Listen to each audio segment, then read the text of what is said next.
DJ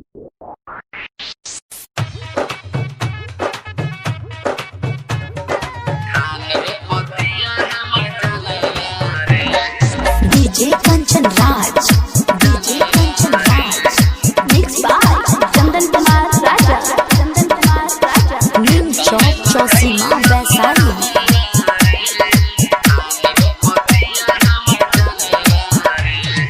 खेता में लगैल बपरनवा रे, धान रोपतिया हमर जनवा रे।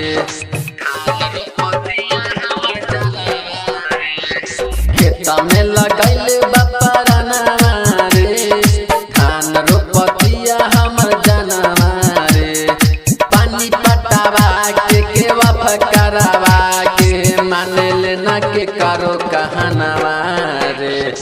खेता में लगैल बपरनवा रे, धान रोपतिया हमर जनवा रे।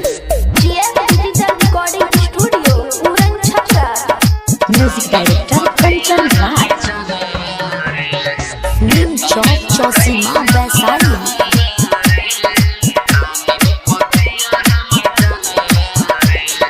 करेले रोपनिया घर के साथे, धान के बिया ले बिया हाथ।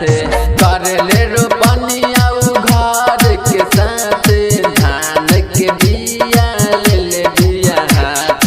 देखनी हदे के ध्यानवा रे, देखनी हदे के ध्यानवा रे। धान रोपतिया हमर जनवा रे, खेता में लगैले बपरनवा रे। धान रोपतिया हमर जनवा रे। Mix by Chandan Kumar Raja, DJ Kanchan Raj, DJ Kanchan Raj, Neem Chowk Chausima Vaishali.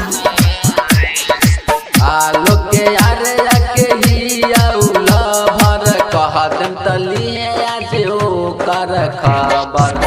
आलो के यारे के हिया उलभर, कहदम तलिए आज ओकर खबर। नित्य से बनावे ले बहाना रे, नित्य से बनावे ले बहाना रे।